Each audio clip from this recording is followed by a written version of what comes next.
د بړبېرې شیطان چوک نه راغلي یو دې غرونو ته یو نظر وکړه په دې لوړو باندې مونږ په دې موټکو خپو باندې وختو راوختو او پته به مو د شپې لګي چې زمونږ د خپې څونه دردونه کوي او دلته کې نور هم داسې ډېر ملګري وګوره که تاسو د کیمرې په سترګه ورته نظر وکړو نور هم داسې ډېر خلک راځي چې چکرې مکرې دلته وایي دا ډېر د سیل صفا ځای دی او دلته کې ما سره ملګري راغلي دي عمر خان دلجلې دی مرخانه او امجد کسکر دی او ارشاد خان چې کیمرې په شا باندې تاسو ته مخاطب دی او دا ماشوم دا خو زما پوتري دی او مونږ چې کوم دی دلته کې د دې علاقې نامه خو نه راځي خو ډېره ښکلې علاقه ده مرخانه ته څه ویله دا ګوره مخکې چې کوم کمپلین شوی او 15-20 دن مخکې دا بل کمپلین چې کوم دی اوس میسج راغلو دواړه مې در واستول ښه چې که عمر خان ته ورکې څه وی د علاقې په باره کې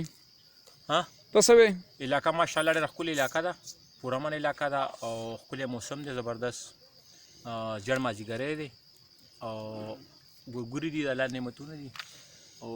ډېر زبردست میټاس دی پکې کسکر نم دغه وال انټرویو ها او دغه دی ټولو ملګرو ته سلامونه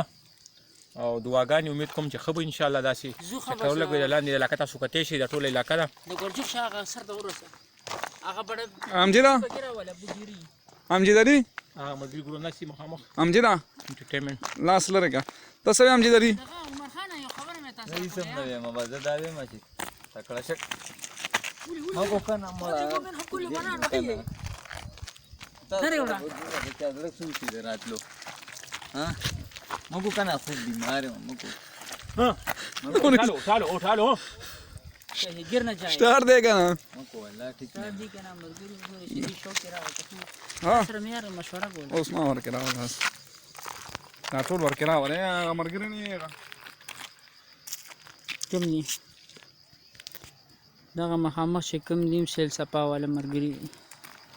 ته څه وی چې دا کوم مونږ نه سره ورکې چې کوم راولم دی درته اوسه ارشاد خان دلجلې دی چې کوم د دې علاقې ذاتي اوسېدونکی دی ته څه وی چې زموږ ډېر خوږ او ښه ملګری دی او دا چې کوم دی دې علاقې ته دا د ګورګورو بوټي دي دا تاسو ته چې کوم په نظر ښکاري دې غروزو لوړو جوړو باندې مونږ اوس وګرځېدو او دا چې کوم دی غونچه ګل دی دغه زموږ نور ملګري دي